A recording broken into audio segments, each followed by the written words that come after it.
And so we're going to get is equal to 0.4a plus 0.4b, 0.6a plus 0.6b.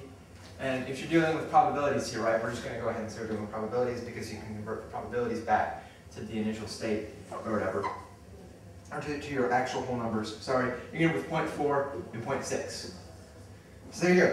And it works for any x sub 0, right? It doesn't matter what the initial state is, whatever percentage of where is where, it's always going to end up being 0.4 and 0.6 when it gets off to really large numbers. And actually it doesn't take all that long to converge.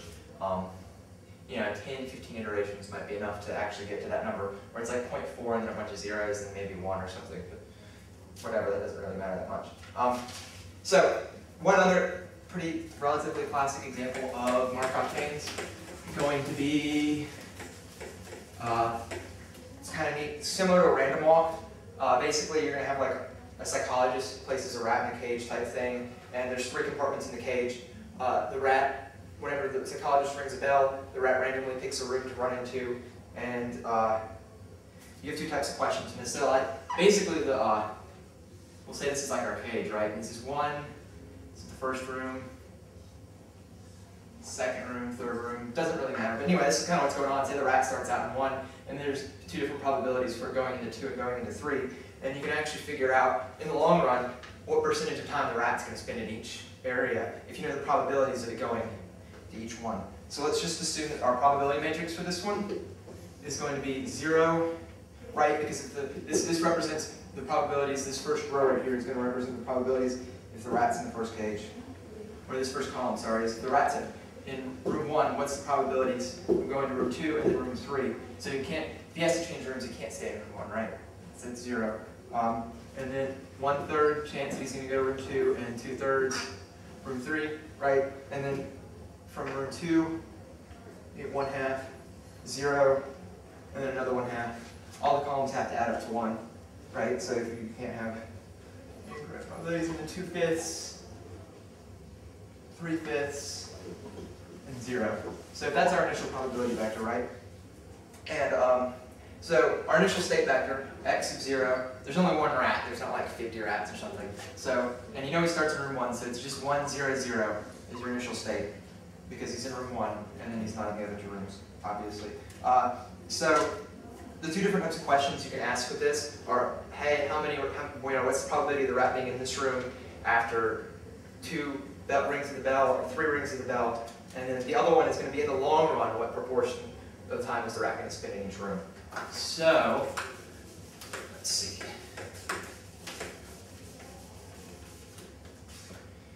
So if you have x1, right, from our earlier formula, x1 times x0 times the p matrix is going to be 0, 0, 0, 1/3, 2/3, 1/2, 1/2, 2/5, 3/5 times 1, 0, 0. And this is going to end up being, if you do the matrix multiplication right, 0. Obviously, there's no chance that he's going to be in the first room.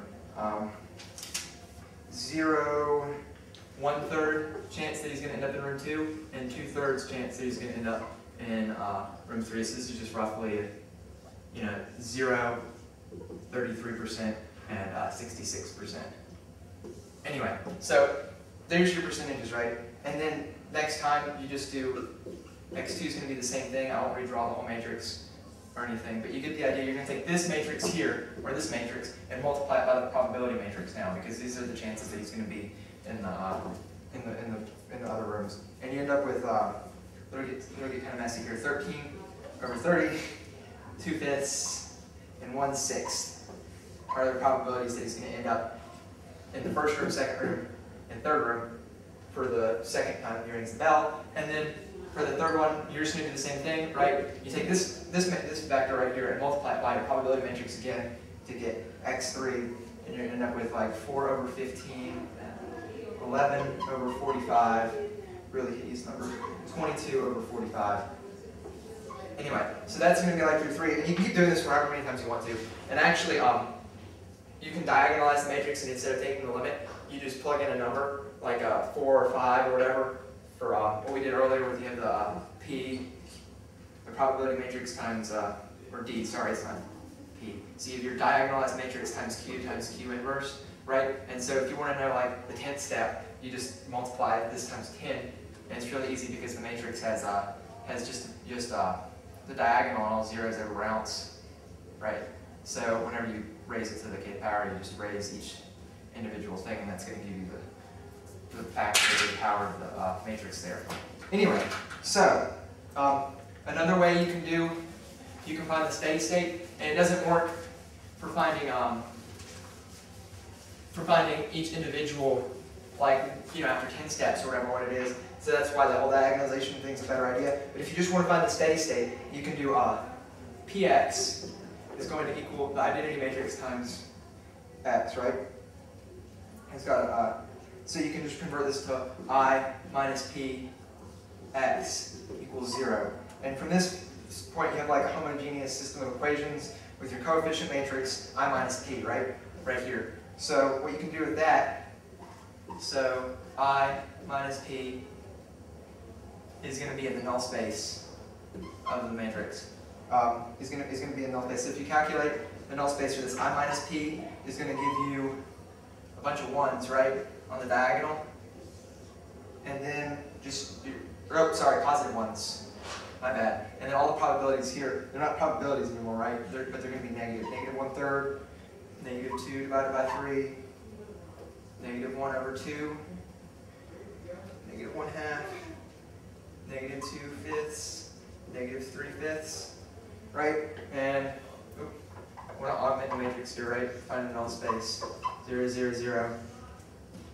Right? And so if you reduce this, I'm not going to go through all the steps here, then you end up with 1, 0, 0, negative 1/2, negative 2/5, right? The top row is not going to change. 0, 0, 0. And then you end up with 1 and negative 22 over 25, which is pretty gross. Anyway, so then what you want to do is you want to set your third value here equal to t, right? You're going to take your free variable and set it equal to t, and then solve your other variables. So x2 is going to be 22 over 25t, right? And then x1 is going to be, you plug in everything, and you get 21 over 25t. Great. So now what? Well, you know that x1 plus x2 plus x3 has to equal 1, right? Because it's probabilities. So if you take your x1, x2, x3, I'll have to add up to 1, and you can actually solve for t here because you get t, or 21 over 25t. If you substitute in these values for your x's, and you can solve for t and then figure out the probabilities from there. So you get t plus 22 over 25, t plus t equals 1. And you're going to end up with a 68 over 25, t equals 1. So t is going to be equal to 25 over 68 here, right? So, and now what you can do, you can back substitute this number in for your x values and actually pick up your actual probabilities, right? So, since the x sub 3 is going to be 25 over 68, and that's the amount of time, the proportion of time it's going to spend in the third room, right? And so then you just plug in, this is going to be 22 over 25 times 25 over 68, and this one's going to be 21 over 25 times 25 over 60. That's 68. Great. So then you do the multiplication, and it's going to give you